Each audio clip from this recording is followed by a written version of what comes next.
네, 민심은 데이터에 있다. 숫자로 보는 민심, 여론 오락관 몇 대 몇?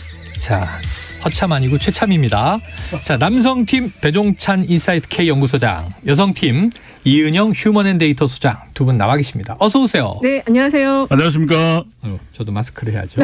세 명이 있으면 마스크를 하는 방역 원칙입니다. 점점 네. 예능과 정보와 이거를 다 잡고 있어요. 아, 그럼요. 네. 저희가 지향하는 바예요. 그럼요. 왜냐면 지금 뭐 난리예요. 아침 저녁에는 이게 시사 프로그램 전쟁인데 그렇죠. 네. 점심은 너무 딱딱하면 우리 맞아요. 식사도 소화 안 되고. 여론 오락관 이야기하시는 분들이 네. 정말 너무 많더라고요. 그래요. 그리고 또 이제 졸리실 때거든요. 그렇죠. 잠을 깨워드려야 됩니다. 네. 절대 조실 수가 없습니다. 네. 자, 어제 발표된 NBS 조사부터 살펴보겠습니다. 이은영 소장님, 네, 대선 후보 지지율 조사 기호와 함께 네. 어떻게 나왔나요? 일단 윤석열 후보가 34%, 이재명 후보가 33% 나왔는데요. 어휴, 팽팽하네요. 네, 팽팽합니다. 근데 네. 이번 주에 뭐 방송 3사, 종편 등등 조사들이 많이 나왔는데 네. 거의 뭐 초접전 상태예요. 아, 예.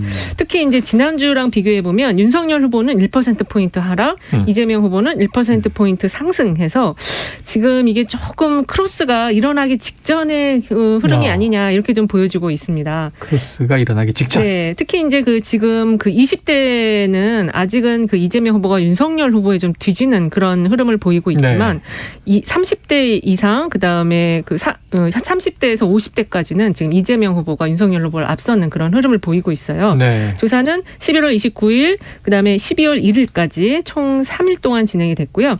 1,015명을 대상으로 가상번호를 이용해서 전화 면접 조사를 했습니다. 그래요. 자, 뭐 이제 추이로 네. 봤을 때 약간 초접전인데 크로스 직전 단계다. 이렇게. 근데 크로스가 된 게 얘기하셨어요? 하나가 좀 나오긴 했어요. 아, 크로스가 된 것도 네, 있었죠. 네. 너무 채널A 오차 조사. 범위 내기 때문에 이걸 네. 뭐 앞섰다, 그렇죠. 뭐 뒤졌다 이렇게 하기는 어려운데 네. 지난주에 이은영, 배종찬, 이은영 예측이 그대로 맞았죠. 아, 그래요. 이 여론 오락관 조사 여론 오락관의 힘이죠. 네. 네. 그러니까 지금은 초접전 상태가 된다. 근데 이렇게 초접전이 될 수밖에 없는 것은 후보자 대결 국면으로 전환이 된 것이거든요. 네. 그러니까 불과 2주 전까지만 해도 정권 교체 여론에 올라탔던 윤석열 후보였는데 왜 달아났을까요?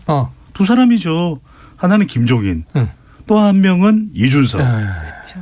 그러니까 결국에는 김종인 전 비대위원장이 중도층 견인, 이준석 주로 20대 30대 남자지만 2030 MZ세대 견인. 그러니까 안 되니까 이 지지율이 달아난 거죠. 그렇게 된 것이다. 자, 정말 많은 이슈가 있었습니다. 국민의힘 선대위 갈등 말씀하신 대로 조금 전에 다녀가셨는데 이제 김병준 위원장 브로치 발언 논란, 또 이수정 교수 합류, 이것도 뭐 갑론을박. 자, 민주당은 또 이제 이재명 후보의 조국 전 장관 사건 관련 사과가 나왔고 지금 또 추미애 전 장관의 비판이 또 오늘 나왔어요. 자, 조동현 위원장 사생활 논란. 이건 참 생각할 대목이 많습니다. 네. 두 후보 간의 초접전 결과의 요인 한번 이 소장님 분석 들어볼까요? 네, 일단은 이게 손뼉도 두 손이 마주쳐 소리가 나는 것처럼 그렇죠. 지금 윤석열 후보가 지금 잘 못하고 있어서 이 초접전으로 간 거는 아니고 이재명 후보도 잘한 부분이 있기 때문에 지금 서로 이제 초접전 상향으로 가는 상황으로 가는데 네. 이제 지금 말씀하신 그런 요인들도 있지만 또 하나가 이제 이재명 후보가 태도 변화는 상당히 많이 했어요. 맞아요. 지난주에. 그래서 뭐 재난지원금이나 국토보유세 같은 거는 여론이 원하지 않으면 안 할 수도 있다. 네, 네. 그렇게 얘기하면서 이 실용 정보에 대한 그런 이제 비전을 보여주고 있는데 또 이제 그것이 지금 한 측면에서는 소신이 없는 거 아니냐. 너무 쉽게 바꾸는 거 아니냐. 너무 바꾸는 거 아니냐. 이거 지금 무슨 반응형이냐. 그렇게 네. 해갖고 대통령이 돼서 진정한 파퓰리스트다. 뭐 이런 표현도 그렇게 나왔어요. 말이 나오기 때문에 이제 그것이 유권자들에게 어떻게 인식이 되느냐. 이게 이번에 이제 지지율 넘어가냐 안 넘어가냐. 크로스가 일어나냐 안 일어나냐 굉장히 중요한 포인트가 될 것 같아요. 네. 이걸 잘 분석을 해야 되는데 네, 그렇죠. MBS 여론조사를 보면은 한 달여 전과 비교를 해보면 이재명 후보는 지지율에 거의 변화가 없어요. 없다. 그러니까 올라간 게 없는 거죠. 그래요? 이재명 후보는 네. 여전히 이 구도 또 이슈도 지금은 많이 이야기를 안 하고 있지만 대장동이 사라진 게 아니거든요. 그런데 이제 윤석열 후보 쪽에 초점을 맞출 필요가 있는 거죠. 거의 40% 이상이었던 MBS 기준으로 네. 지지율이 지금 1%포인트밖에 차이가 안 나요. 30% 중반 그러니까 아래로 떨어졌네요. 이건 정권 교체 관련된 것을 못 살렸다라는 거잖아요. 그럼 왜 못 살렸나? 두 사람이잖아요. 우리 시간을 통해서 많은 청취자분들이 깜짝 놀랐죠. 네. 한 남자가 아니라 4명의 남자를 이야기했으니까. 맞아요. 1번 김종인, 2번 이준석. 제가 3주 전에 말씀드렸잖아요. 네네. 3번 홍준표, 4번 안철수. 네 사람과 얼마나 연대나 협력을 잘하느냐가 지지율이 너무 중요하다. 네. 그 이야기를 계속했거든요. 그게 어그러지니까 무너지니까 지지율이 무너지는 거죠. 그리고 또 하나 여기서 중요한 것은 그래요. 이재명 후보도 좀 선거 방향을 잘 잡을 필요가 있어요. 지금 네. 누구를 영입한다고 해서 자 조동현 교수를 영입한다고 해서 2030이나 여성의 지지가 늘어난다. 천만의 말씀이에요. 만만의 콩떡이에요. 자 제대로 검증을 못했다고 해서 지금 오히려 더 화근이 되고 있잖아요. 네네. 무슨 이야기냐면 이번 대선은 철저하게 이재명과 윤석열의 오케이 목청의 결투예요. 네네. 그러니까 다른 사람이 누가 온다고 해서 주목하겠다. 천만의 말씀. 이번 대선은 주연만 존재합니다. 조연이 없어요. 그러니까 누구를 영입했다. 김영희 PD를 영입했다. 이수정 교수가 왔다. 득표에는 영향이 없다니까요. 근데 지금 자꾸 이제 언론이나 이런 데서 그 뭐 지지율이 올라가지가 않고 정체가 되어 있다. 이재명 후보 박스권에 갇혔다. 이런 얘기를 하는데 했죠? 예, 이번 그 MBS 조사에서도 보면은 당선 가능성이나 호감도 측면에서 보면은 그 지지율보다는 상당히 높아요. 예, 37, 8%고 그 당선 가능성이 이재명 후보가 계속 1위를 하다가 윤석열 후보가 잠깐 뒤집었다가 지금 다시 또 이재명 후보가 뒤집은 상황이거든요. 네. 그래서 이게 확장성이 충분히 더 올라갈 수 있는 확장성이 있다. 이렇게 좀 볼 수 있습니다. 자, 두 분의 해석이 약간 엇갈렸습니다. 이 소장님께서는 이재명 후보가 잘해서 올랐다. 윤 후보가 특별히 못한 건 아니다. 지금 오히려 또 배 소장님은 이재명 후보는 박스권인데 윤 후보가 오히려 떨어지는 거다. 잘못하고 있다. 이렇게 얘기를 하셨어요. 근데 이제 후보와 후보의 이건 진검승부일 수밖에 없다. 그렇죠. 이렇게 정의를 네. 해주셨어요. 그런데 아까 다 좋았는데 분석이. 그 만만의 콩떡은 너무 아재 말이에요. 아 그래요? 네네. MZ 세대를 그렇게 강조하시는데. 갑자기 배가 고파가지고 예. 떡이 먹고 싶어가지고. 알겠습니다. 떡을 대접하도록 하겠습니다. 네. 자, 이준석 후보와의 파열음 지금 진행 중인 상황인데 그러면은 국민의힘 윤석열 후보에 대해서 2030 표가 떨어질까요? 국민의힘 후보에 대해서요. 네. 지금 이준석 후보 상황을 보니까 떨어질 것 같아요. 이미 그 조짐이 있었잖아요. 그 이재명 후보 캠프로 그 국민의힘의 어제 장경태 의원 인터뷰를 했습니다. 네네, 20명이 왔어요. 윤석열 후보 지지를 철회하고 이재명 그렇죠. 후보 지지를 선언했다. 네, 네. 어제 여기 장희찬 특보 나와서 네. 더러운 행위다 막 이렇게 얘기를 해가지고 현근택 변호사하고 막 싸웠어요. 아, 네. 예. 근데 그 지금 윤석열 후보 하는 행태가 어떻게 보면 아버지가 네. 무슨 자꾸 아들 하면서 그 굉장히 그 30대 당대표를 무시하고 그다음에 좀 혼내주고 네. 이런 상황이거든요.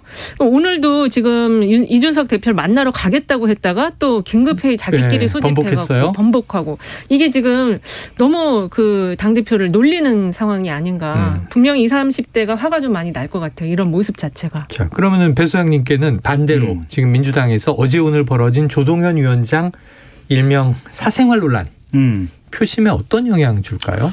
복잡해요. 긍정적이지 않죠. 긍정적이지 않은데 치명적이고 그리고 상당한 영향이냐 그건 아니에요. 그건 아니다. 방금 전에도 말씀드리니까 선거는 하나하나 일일이 다 읽으면 안 돼요. 뭐가 중요하냐 큰 그림. 그러니까 프레임을 봐야 된다니까요. 네네. 제가 계속 강조를 하잖아요. 이번 대선은 프레임 전쟁이에요. 프레임 전쟁에서는 가장 중요한 핵심 주연은 이재명과 윤석열입니다. 그러니까 자꾸만 누구를 영입하고 이러면은 20대 30대 중도 지지층들이 더 확보가 될 수 있을 거로 생각하는데 천만의 말씀. 그다음 이야기는 안 할게요. 그러니까 네, 싫어하시니까. 그래서 이 그림을 잘 봐야 돼요. 네. 그러니까 조동현 교수를 영입하고 좋겠죠. 그런데 왜 선거 때만 영입해요? 평상시에 영입을 했었어야죠. 중요한 얘기다. 잘하는 사람들은 일상적으로 육성을 하고 그 사람들에게 더 많은 기회를 주고 이게 한국 정치가 가야 될 방향인 거지. 선거 때만 되면 이제 유권자들이 다 한 거죠. 선거 때 누구 자꾸 영입한다. 이건 다 표 사냥을 하기 위한 것이다. 이제 우리 안 속아 이런 유권자들의 마음을 후보와 선대위와 정당에서 잘 읽어야 돼요. 그렇습니다. 그리고 이게 상당히 정치에 진입하는 그거 자체가 이제는 출세로 많이 바라보고 있어요. 일반 유권자들은. 그렇기 때문에 영입을 하더라도 충분히 그 민주당이나 이런 당에서 좀 교육을 시키고 이렇게 내보내는 게 좋지. 지금 영입하는 인사들 하는 말이 전부 다 나는 이렇게 정치를 하게 될 줄 몰랐다. 이게 첫 일성이에요. 그렇죠. 이런 상황이면은 상당히 불공정한 인사 영입이다. 이건 낙하산 인사다. 이렇게 볼 수 있을 것 같습니다. 월결에 왔다. 없다. 이런 말씀은 안 들리고 있는데 이은영 소장 좋잖아요. 네, 감사합니다. 지금 천거하는 거예요? 그럼 지금 여론 오락관에서 빼려고 그러는 거 아니에요? 우리 방송을 대한민국 국민들이 다 들으니까 이은영 소장 괜찮은 분이라 제가 지금 추천을 해드리는 거예요. 아니 선거 때 영입하지 말라면서 지금 또 천거는 왜 하는 거예요?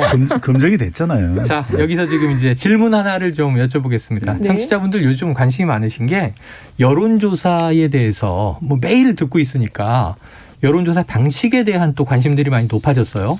그래서 최근에 이제 전화 면접 방식과 ARS 방식 그리고 또 표집에 있어서 네. 보수층, 진보층 표집이 뭐 어떤 비율이냐에 따라서 네. 결과가 좀 달라지는 거 아닌가? 이걸 어떻게 읽는 게 좀 적확한 것이냐?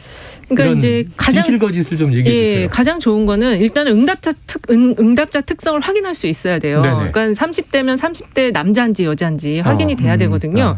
ARS는 그게 안 된다는 점 때문에 계속 이 신뢰성의 문제가 계속 제기되어 왔지만 이게 이제 추세선을 볼 때 가격이나 이런 게 좀 저렴하니까 전화 면접 조사는 그래서 자주 할 수 있으니까 추세선을 자주 볼 수 있다. 이래서 그런 면에서는 정확도가 있다라는 평도 있습니다. 근데 요새는 이 두 가지 방법론 외에 표집하는 방식에 따라서도 차이가 지금 나오고 있어요. 네네네. 실제 결과가 가상 번호를 쓰냐 아니면 그 RDD 번호 이미 추출 번호를 쓰냐 이건데 지금 가상 번호만 썼을 때는 그 알뜰폰 이용자들이 제외가 돼요. 그래서 좀 그 알뜰폰 이용자의 성향을 감안한 그런 약간 이게 그 요금제가 저렴하다 보니까 보수나 그러니까 그 어르신들이 많이 어르신들이나 쓰거나 저소득층이 많이 저소득층이나 쓰시죠. 그래서 그런 부분이 제외되기 때문에 가상번호 100%보다는 유선을 조금 섞는 게 좋다. 근데 유선을 또 많이 섞으면 이게 또 영향을 받거든요. 네네. 그래서 저희가 볼 때는 그 지금 갤럽 조사라든지 MBS 중간선 정도를 좀 많이 얘기를 하고 좀 그 정도가 현재 여론하고 비슷하다 이렇게 좀 보고 있습니다. 잘 정리해 주셨고요. 변호사님 그러면은 이거 여론조사 항상 이게 지금 여론조사가 생긴 이후로 매번 하는 이야기예요. 맞아요. 이게 네. 앞으로 10년 뒤에도 똑같이. 방송할 거예요. 그래서 우리 외우고 새로운 있어요. 방식이 안 그래서 나와요. 무슨 말씀이냐면은 새로운 방식이 나오면 이제 그쪽으로 배종찬 가야죠. 방식 이런 거 좀 만들어주세요. 아직까지는 더 정교한 방법을 찾아내지 못했다. 그리고 ARS로도 조사할 수 있는 것이고 면접원이 직접 물어볼 수 있는 것이고 조사는 다양한 방법으로 하는 거예요. 그런데 ARS는 대체적으로 지금 결과적으로 분석을 하고 네네. 결과를 봤더니 보수 성향의 응답자들이 많이 참여를 하고 그러니까 국민의힘이나 윤석열 후보 지지율이 높게 나오는 것이고 면접원은 물어봅니다. 누구를 지지하겠느냐. 그랬더니 대체적으로 휴대폰은 또 화이트 칼라 사무직에서 응답을 많이 하게 되니까 지급으로 보면 그래서 진보 성향 또 더불어민주당 또 이재명 후보의 지지율이 높다 이러니까 우리 청취자분들 이렇게 생각하시면 될 것 같아요. 아이고 어떻게 그러면 여론조사를 어떻게 봐요? 한 4, 5주 정도로 이게 추세를 보시면 돼요. 4, 5주 정도. 그렇죠. 한 달 간격 정도로. 그렇죠. 그거 보시고 그것도 귀찮다. 그러면 여론 우리 오락관만 들으시면 됩니다. 근데 지금 최근에 나온 그 골든크로스 조사 같은 경우는 채널A 이제 종편에서 진행했는데 속성 문항을 먼저 평가하고 그다음에 지지도를 물어봤어요. 그래서 그렇게 할 경우에는 또 이번처럼 이렇게 초접전을 넘어서는 약간 또 튄 것처럼 보이는 조사도 나올 수가 있다. 그래서 속성은 개인 정보를 물어보고 그러니까는 속성 평가 문항이 뭐 경제 활성화를 잘할 후보, 뭐 부동산을 잘할 후보 이런 거거든요. 그래서 그 설문을 어떻게 구성하는지가 사실 여론에 또 미치는 게 상당히 큽니다. 이게 설계에 따라서 또 결과가 달라질 수 있다. 자, 두 번째 조사를 보고 이야기 나눠보겠습니다. 어제 발표된 RN서치 조사인데요. 자, 매경과 MBN 의뢰로 지난 11월 30일과 12월 1일 이틀간 실시한 여론조사. 자세한 내용은요. 중앙선거여론조사 심의위원회 참조하시고요. 배 소장님. 어떤 결과가 나왔습니까? ARS 조사거든요. 윤석열 후보 43.3%, 이재명 후보 37.9%. 오차 범위는요? 5.4% 차이입니다. 오차 범위 내에 있죠. 그래요. 중요한 건 추세란 말씀을 드렸는데 2주 전에 실시했던 조사가 윤석열 후보가 14.4%포인트를 앞섰어요. 그러니까 오차 범위 훨씬 바뀌죠. 그런데 이번에 5.4% 좁혀졌다. 그러니까 자동응답 조사는 결과는 조금 다른데 추세를 봤더니 좁혀지는 것만은 분명하죠. 지금 청취자분의 무서운 메시지가 하나 들어왔네요. 어떤 거요? 자, 6459님. 자, 배종찬 소장님 요즘 뭐 전방위 활약 잘 보고 있습니다. 아이고. 배종찬 포청천. 앞으로 대통령 한번 하셔야죠. 파이팅. 야, 네네. 이거 골로 보내는 거 아닙니까? 혹시 따님이나 아드님이세요? 네. 포청천을 한번 해야 되나요? 아, 내 작두를 데려가라. 이분 또 권력 욕망이 있네. 네. 목소리를 연습했구만요. 이야. 아유 준비돼 있죠. 아, 준비돼 있다? 준비된 패널. 아, 그러면은 이제 어느 당이든 영입되면 나 출마 준비돼 있다. 무슨 이야기를 하시는 거예요? 적당히 하세요. 네, 깜짝 놀랐습니다. 네. 자, 그래요. 그러면은 지금 말씀해 주셨는데 격차가 좁혀지고 있다. 네. 아직은 크로스가 아닌데. 네. 그럼 주로 이 내용을 들여다보면 어느 층이 이동을 한 거예요? 20대 30대죠. 역시 2030 청년층. 세대 윤석열 후보의 지지가 흔들렸고 아까도 말씀드렸듯이 중도층 지지도 흔들린다. 그러니까 항상 선거라는 게 이유 없는 결과는 없어요. 네. 그러니까 지지율이 대체적으로 이재명 후보의 지지율 변화보다는 예. 윤석열 후보의 지지율 변화다. 그렇다면 떨어져 나간 응답자는 2030이나 또 중도층이다. 그렇다면 우리가 인물로 해석을 해보면 지난달 초죠. 지난달 2주 3주째의 김종인 이슈 네. 그리고 지난주 이번 주까지 이어지고 있는 이준석 이슈 영향을 미쳤다고 봐야죠. 저는 그게 아직 이번 조사들에게 되기는 조금 어려울 거로 네네. 보고요. 좀 올랐다고 하는 게 이제 전화 면접 조사들을 보면은 40대층이 그 이재명 후보 지지율이 그 보통 나오는 것보다 훨씬 더 많이 올랐어요. 쭉 올라갔어요. 네, 완전히 쭉 올라가가지고 50대 후반까지 지지를 지금 하고 있는 4, 상황이고. 50대가 주류다. 네네. 그리고 지금 자영업층이 그 기존에는 좀 이렇게 중도 성향층이라고 볼 수가 있는데 네. 윤석열 후보 쪽으로 많이 좀 있었는데 여기도 지금 이재명 후보 쪽으로 이동하는 그런 흐름이 좀 있어서 40대와 자영업층 그다음에 이제 직장인들 여기가 네. 좀 이동을 한 거 아닌가 화이트 싶습니다. 자, 예. 중도에 대해서는 두 분의 의견이 같고 네. 지금 이 소장님은 이제 4050을 주목해봐라. 네네. 그리고 지금 이제 배 소장님은 또 2030 그렇죠. 역시 중요하다. 네. MZ 세대 강조해주고 계십니다. 뭐 사실 따지고 보면 다 중요한 거잖아요. 안 중요한 게 없어요. 후보 입장에선 버릴 데가 어디 있어요. 그렇죠. 다 모아야죠. 긁어 모아야 되는데. 자, 이 소장님 이 지지율도 있지만 아까 네. 잠깐 언급해 주셔서 당선 가능성 예. 이게 좀 더 높다. 이재명 후보가 그러셨는데 예. 지지율과 당선 가능성 차이는 뭔지 말씀해 주시고요. 네. RN서치 조사에선 어떻게 나왔어요?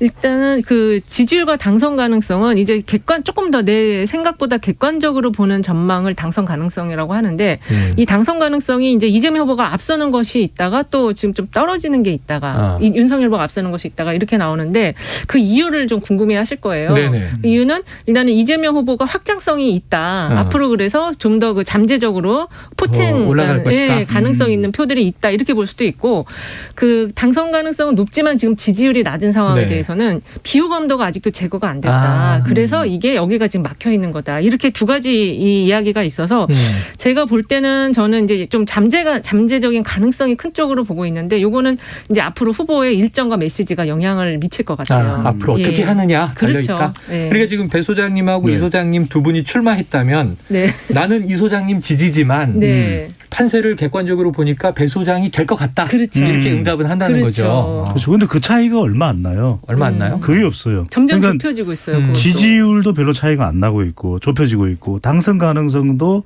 격차가 좀 있었던 것이 좁혀지고 있거든요. 그렇죠. 네. 그러니까 이번 대선은 이런 형태로 꾸준히 갈 가능성이 높다. 네. 역대 이런 대선은 없었죠. 그러니까 지금 보니까 그 정권 교체 의향도 점점 좁혀지고 있고 네. 정당 지지율도 거의 좁혀지고 있는 상황이더라고요. 그래서 이제 초박빙으로 간다. 그런 두 것 분이 같아요. 계속 강조하셨던 대로 예. 흘러가는 네. 것 같습니다. 자, 최근 대선에 또 좀 약간 이례적인 일이 있어요.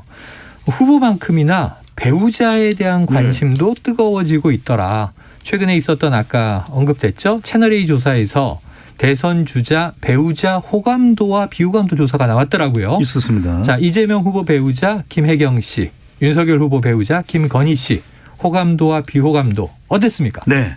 말씀하신 대로 리서치앤리서치가 채널의 의뢰로 지난 27일부터 29일까지 실시한 조사이고요. 자세한 사항은 중앙선거여론조사 심의위원회 홈페이지에서 확인 가능합니다. 배우자의 호감 비호감을 물어봤는데 네. 그냥 비호감만 말씀드릴게요. 이재명 후보의 배우자 김혜경 씨는 비호감도 38.7%. 네. 윤석열 후보의 배우자 김건희 씨의 경우에는 비호감, 호감을 가지고 있지 않다는 답변이 56.7%로 나타났습니다. 과반 이상 높네요. 네. 자, 그러면은 이 소장님 이유는 어떻게 보세요? 일단은 이게 배우자에 대한 호감도가 선거에 영향을 미칠 건지 대부분 안 미친다고 봤는데 네. 이번 그 같은 조사의 문항을 보면은 영향을 미친다는 의견이 56%나 돼요. 과반 근데, 이상 높네요. 네, 예, 그렇습니다. 그리고 특히 그 주부층 같은 경우도 영향 미친다가 56%거든요. 네, 네. 그래서 일단은 지금 이 김건희나 김혜경 두 분 그 배우자들이 활동 여부가 지금 좀 다르잖아요. 한쪽은 그렇죠. 노출이 많고 한쪽은 노출이 아예 없는데 비호감도가 이런 상황이다. 앞으로 김건희 씨가 이제 나오는 거 여하에 따라서 그러니까 관심이 지금 높잖아요. 네, 높죠. 나왔을 때 비호감도가 더 높아질 수도 있고 아니면 그게 호감도로 싹 바뀔 수도 있고 양 딱 그 중간에 서 있다 이렇게 보여지고 이렇게 차이가 나는 거는 결국 노출 빈도 때문이지 않을까 싶어요. 그럴 수도 있고요. 이게 네. 노출을 하고 안 하고도 중요한데 이번 대선의 경우에는 배우자가 그렇게 중요하다라고 보기는 어렵거든요. 그런데 이제 배우자와 관련된 의혹 또 네. 부정적인 이미지는 영향을 줄 수가 있죠. 그래서 사실은 단순히 드러내는 게 중요한 것이 아니라 의혹을 탈탈 털어내는 게 더 중요해요. 대중 앞에 모습을 짠 드러내는 게 중요한 그럼요. 게 아니라 의혹을 불식시키는 게 중요하다. 그렇죠. 그럼 드러낸다고 하는 것은 네. 나타난다고 하는 것은 그러면 뭐 매일매일 등장하면 지지율이 올라가냐 그것도 아니거든요. 좋아요. 의혹을 털어내야 아까 그 되는 말씀 비호감도 말씀하셨는데 호감도와 관련해서 김건희 씨 같은 경우는 20대에서 40대까지 호감도가 한 자리 숫자예요. 상당히 많이 개선을 낮네요. 정말 노력을 해야 하지 않으면 예, 계속 비호감 상태가 이어질 것 같아요. 자, 이제 이 여론 오락관의 하이라이트입니다. 예언 본부, 예언 오락관. 자, 이 주말에 이준석 대표와 윤석열 후보 투스톤의 이 갈등이 정리가 안 되면 계속 윤 후보 지지율에 문제가 생길 것인가? 배 소장님 어떻게 네. 전망하시겠습니까? 갈등이 계속된다면 투스톤즈의 양쪽의 경쟁력이 영향력이 다 문제가 되는 거죠. 네. 윤석열 후보도 경쟁력에 문제가 되는 것이고 이준석 후보도 이게 길어지면 본인한테도 안 좋아요. 본인 정치에 윤 후보가 더 잘해야 되겠지만 네. 그래서 저는 예상도 해보면은 주말에 봉합이 된다. 네네. 어떻게든 봉합이 될 거고 다음 주에는 이준석 대표와 네. 또 윤석열 후보가 어떻게라도 훈훈한 모습을 연출할 가능성이 높다. 갈등이 길어지다 보니까 자꾸 헷갈리는 게 이준석 후보는 아니고 이준석 대표인데 네. 자, 후보는 지금 윤석열 후보 하나예요. 국민의힘은. 점심을 못 먹어가지고.